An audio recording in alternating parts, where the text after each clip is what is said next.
All right, guys. Well, I'm back today taking a look at a true classic, the Harrington Richardson 653 from PSA. And in true PSA fashion, this can be had as either the upper, the lower, or the complete setup. And what we're looking at is the complete H&R 653 rifle. I also want to give a huge shout out to PSA for not only sending the rifle for test and evaluation, but AAC for the ammo provided in the review. A little bit more about AAC in a minute, and we're going to be talking about just a very brief history of the 653 rifle, its specs and features of the H&R version you see here, as well as its performance down at the range, and kind of cap it all off with why would you want something like this in your collection. And in that part, we'll kind of talk a little bit more about some other H&R offerings that I've had out to the channel. Now, one of the first things I want to mention is that this is not necessarily a gun that was actually used in Vietnam. You see a lot of the CAR 15 series used in Vietnam with a lot of these shorter barrels right around 10.5 inches with a lot of different variations. Now, shortly after Vietnam, Colt switched to a 14.5 inch barrel setup, and those number nomenclatures were 651, 652, 653, and 654. And what you were looking at here is a true 653 with the gray color variation and a few other specs and features. Now, a lot of those original Colts were chambered in 223, or the chamberings were a little bit different. This is going to be able to shoot the standard 5.56, and we ran exclusively AAC 55 grain 5.56 without any issues whatsoever, and we'll get a little bit more into that in a minute. Now, when we are looking at this rifle, we are getting a true classic, but we are also getting modern advancements in metallurgy and firearms build quality. And PSA does an amazing job of just building out different setups. So let's start at the front, work our way to the back, and talk about the specs and features of this particular H&R 653 from PSA. Now, we are looking at a 14.7 pinned and welded barrel with a standard flash hider, which makes this 16 inches overall length and a legal rifle.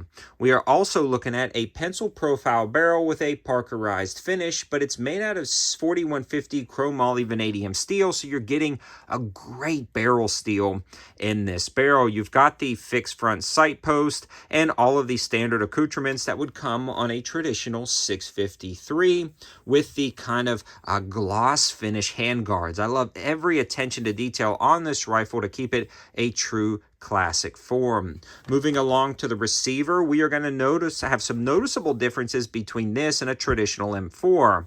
One being the integrated carry handle with the peep sights at the rear.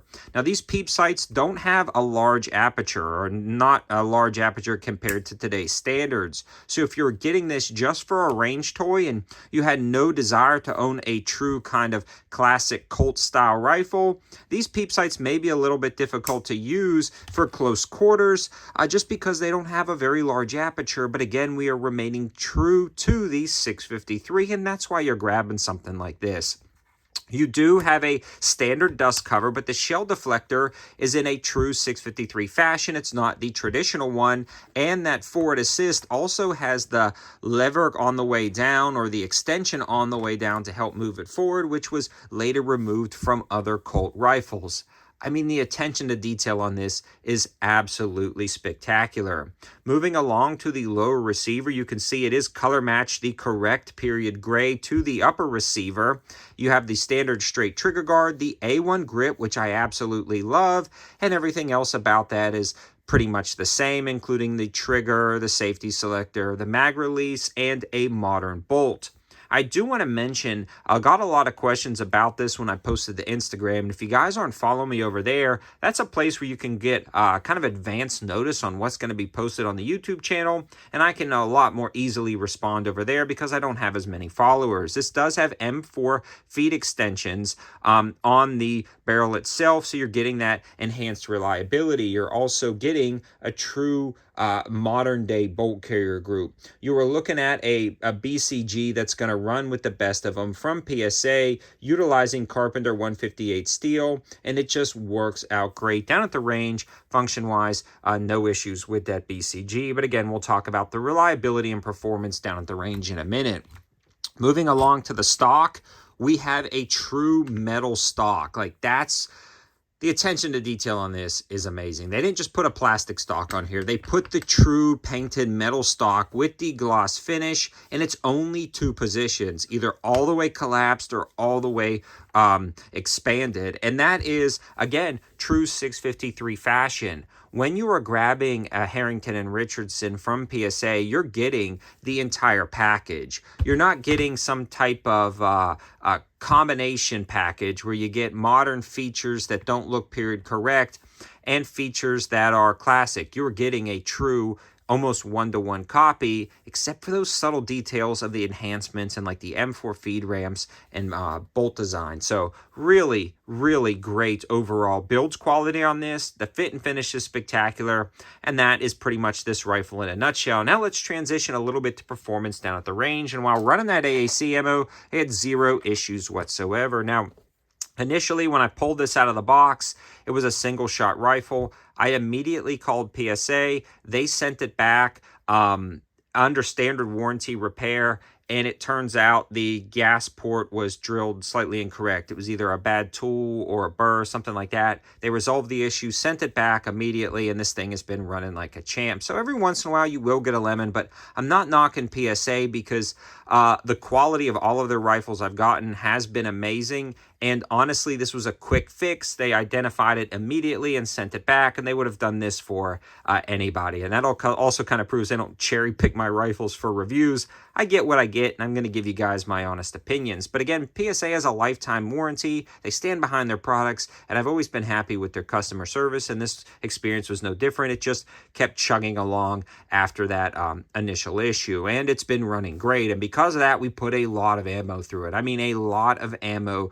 through this rifle when it's been functioning amazing down at the range with no issues whatsoever. The ejection pattern is going to be a little bit different than what you expect from a traditional AR because of this shell deflector. It's not traditional. It is going to be gassed pretty high because you are getting this carbine length gas system. So it's going to shoot just a touch on the higher gas side than you would normally get with like a mid-length or rifle length gas system. But again, that's period correct. That's how these rifles were designed. Now, recoil impulse. This is going to recoil a little bit more than your traditional, again, mid-length AR or finely tuned AR because you are getting that carbine length gas system, but it's very controllable, easy to shoot, and this thing is a tack driver. Took it out to 100 yards, plink and steel, no problem, but I did not shoot this for groups on paper because that's not what it was designed for. It's practically accurate, it's functional down at the range, it'll do everything you need it to do, and I've really fallen in love with it, which gets me to my final point on this overview. Why would you buy something like this? And this is going to be specifically for that collector who wants to grab an entire lineup or a specific rifle that they saw in a movie or their grandfather carried in Vietnam or they used to use when they were growing up and happened to sell or lose or their dad sold it, or, you know, the list goes on and on of why you would want something like this. And it also goes back to affordability. You can grab one of these much more affordably than you could an original Colt, if you could even find an original Colt in the particular configuration you were looking at. Now, H&R has a wide variety of setups, including 9mm and 223 setups of classic designs, and there are so many great options. I've actually reviewed a couple others on the channel, so definitely go back and take a look at those, but I can highly, highly recommend the H&R setups. I love them. I think you will too. Definitely check out the campsite page at the end of this video. And again, a huge shout out to PSA for sending it over and AAC for sponsoring the ammo. Thanks for watching, guys. Have a good one.